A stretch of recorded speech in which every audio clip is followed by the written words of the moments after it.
Hey guys, thanks for tuning us in for this 47th episode of Good Questions with Cameron Dole. Special guests for this episode include sports handicapper and good friend of the show, Brandon Lang. We'll also visit with another friend of the show, country artist, Shari Rowe. If you would, please take the time to subscribe, drop a like, comment, leave some feedback, and of course, share with your friends. Our first guest is our good friend, sports handicapper, sports betting specialist, Brandon Lang. We'll talk about, where we're at in the world as a people today, and we'll also take a look at some picks for the weekend. Brandon, first off, happy Thursday to you, my friend. Thanks, bud. What's happening, man? Back doing things remotely. You know, it's the story for 2020, right? Unbelievable. It really is. It's, and then you go off of that and look what's going on with our country with the election. And it's almost, I don't know about you, and not to get political because this is more about sports handicapping, but I'm a little bit of ashamed to be an American citizen and not afraid to say it. And it's a sad day for America more than anything else. Has nothing to do with being Democratic, has nothing to do with being Republican, has nothing to do with being independent, has nothing to do with your political values. It has nothing to do with anything other than the fact that we live right now in a country that's dishonest with the American people.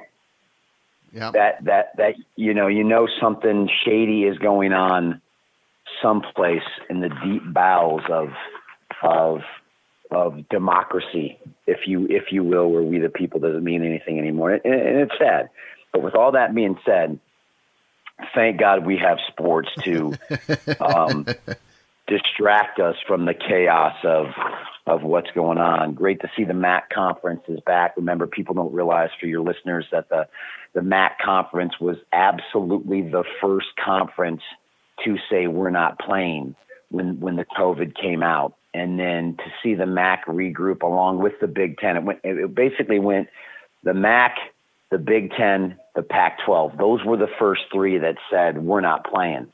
And how ironic it is that the Big Ten, CAC, followed by the MAC, and now the Pac-12 is back. So the first three that bowed out were the last three to come back in, but at least to come back in. And if you watched any MAC football last night, the excitement, enthusiasm these kids played at, because people have to realize that these kids went to college to play football and they're on full scholarship, and to rip their heart out to not allow them to play, man, the excitement and the quality of football. You had some great MAC games last night. Central Michigan and Ohio was a great game. Miami of Ohio and Ball State was a great game. You had a couple of blowouts with Western Michigan and Buffalo.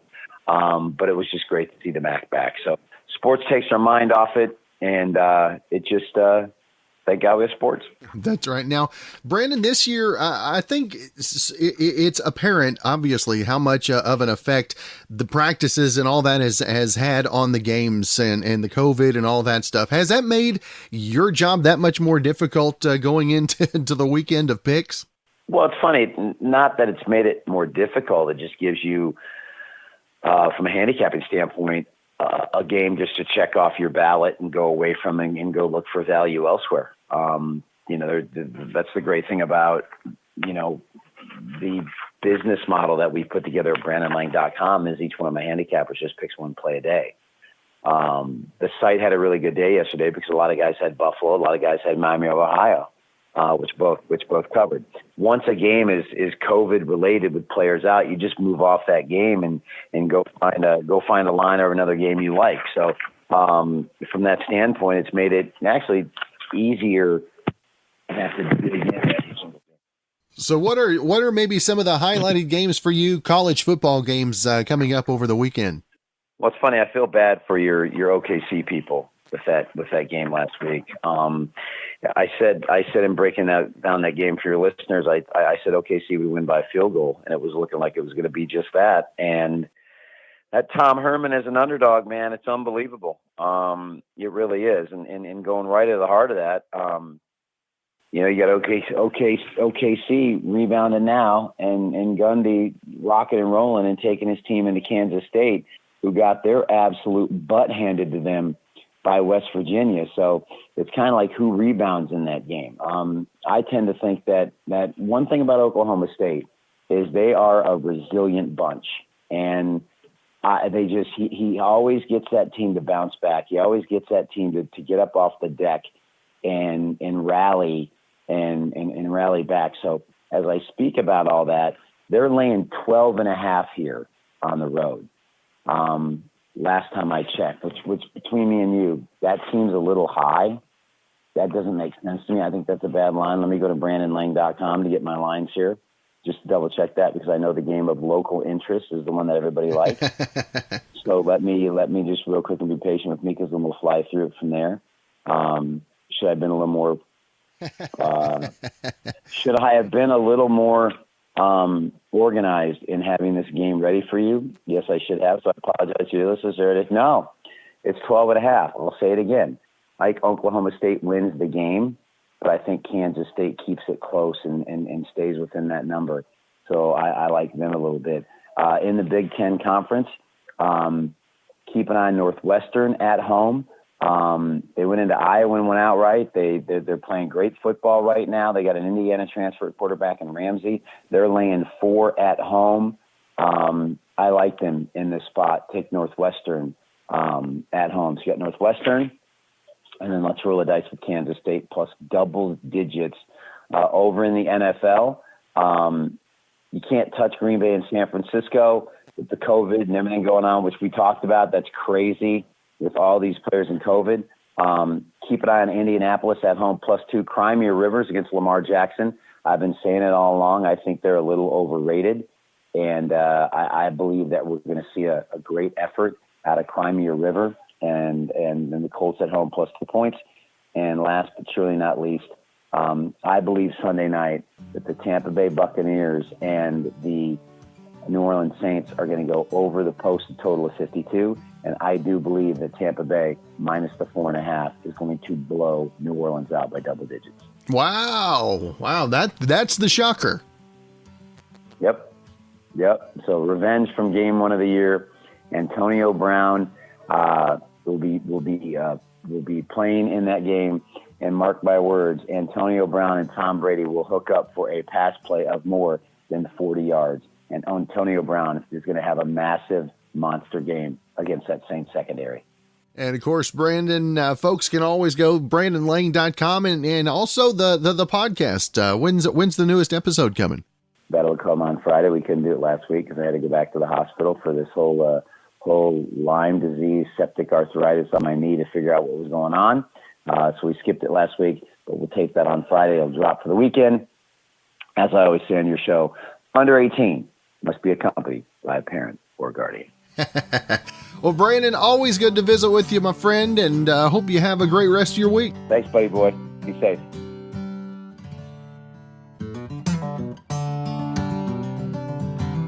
Promised you another special guest, and we've been friends for a few years now. Actually, she made a trip down in studio with the full band a couple years ago. Shari Rowe on the line, and first off, Shari, always good to talk to you, my friend. It's so good to talk to you too. It's been a while, and it's just it's good to catch up. Now, the new single Southwest just released, and how excited are you to have new music out there, especially like we mentioned before we came on, being 2020 as it is?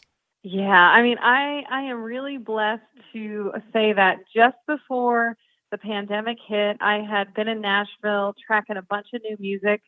And it got held up for a little while in the mix-down process when all the studios shut down. But thankfully, they all came through, and I've got them. I've got my little song babies to introduce to the world. And so I'm very, very thankful that I have that, considering we can't get out there and see fans face-to-face. And coming out with new music in the midst of all this, you've done this before, so how different and what was the new challenges that maybe you didn't foresee coming into the new single? Well, we're usually out there seeing fans face to face and playing the song live, and there's an energy, like you mentioned when we visited with the full band. I mean, there's nothing like having my band family and those relationships and that energy that we have together is something that, it's a very important element. It's very special. So, now being able to see fans and really put that song out there and get the crowd feedback. I mean, that's obviously, the biggest challenge, I would say. But I think connecting online is more important than ever. And social media, finding out how fans are getting through the year themselves. I found more and more because, as you know, my faith is a huge part, that's of my life. It's foundational. And I think doing the live streams, I've even found, because I'm that kind of person, I miss just being in the stores and talking with strangers and hearing people's stories. And I'm just like, I have, I'm very empathic. I like to be with people. So I've even found online and live streams, just really checking in with people has been a big part of my shift, and it's never been just about the entertainment, but I think, really tuning in with people and finding out how they're doing is important. And obviously, all of the social medias have had to adjust too. I know the live streams and the takeovers, when those first got underway, it was a challenge, I would say, at to put it mildly. What was it? What was it like the first few times playing to the screen and getting no reaction back until well after the fact? I mean, at the end of that performance, what's that like, Shari? It's so different, Cameron. I mean, I feed off of that energy and the feedback and eye contact and all of that. It means so much. I'm all about that relationship with the crowd. So that was a challenge. And honestly, when everything first shut down, I had just gotten back from Nashville, like I mentioned, and my engineer in the studio was very sick when I left the studio and ended up getting quarantined. And I came home and got horribly sick. And this was before testing. And I was sick for the first 6 weeks of the shutdown. I couldn't sing. I couldn't contribute. I felt just paralyzed. It really was a challenge for me to kind of be in that spot where, okay, I can't go out there, but I'm also sick and I can't contribute to this online experience. And I found myself kind of going, okay, God, well, I am a partaker. I am tuning in. I'm listening to these other artists. And at the end of the day, it really gave me an appreciation for what, the position that the fan is in and being able to receive from that. So when I finally was able to get online and do my first live stream, wasn't getting that crowd reaction right away that we're used to, but it was just such a relief for me to finally open my mouth, be able to sing and build that part of what I can do, during this year. And I've talked to so many singers and songwriters about what 2020 is, but and one of my the things I like to learn is what have you learned most about Shari and about the road to 2021? That's a really good question because there's the music side of it and what we've learned about how to reach fans and how to keep the momentum going, but really on a personal level, I honestly don't. I don't know how people get through these kinds of things without having some sort of prayer life or, spirituality, faith. And for me, I've just realized, it was just a great reminder that my purpose and my identity isn't solely wrapped up in the music. And it is a part of what I do. It is, I believe it's a strong part of my purpose and what I'm made to do. But it's really important. I think I've just done a lot of reflecting and I think it's helped me moving ahead. I really want to write some stuff that goes a little bit deeper, and not be afraid to show that vulnerability a little bit more. And I think more than ever, we all need something that is very real and something that really gives us a lifeline of hope. And so for me, I think it's helped me to kind of, those roots of my faith have gone deeper and just realizing, that we have so many ways of reaching out to those around us. Now, Shari, have you had the opportunity to play any live shows at all since the whole shutdown? I have, we did a live stream at a lighting company in Phoenix, and that was the closest we've gotten to that lit lighting. When, they have all of their tours shut down, they do major stage lighting and tour lighting, and they were really great. They opened up their studios as soon as they were able to do so safely. And so we had a film crew and the lighting crew and, some rigging people and stuff like that, and then the full band. And we did 2 shows with them, very safely. But that was the closest we've gotten to that experience.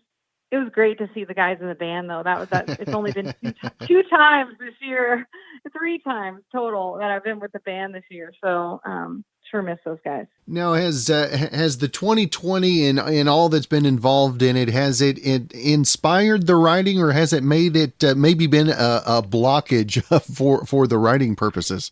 Yeah, I think it's been both at times. Being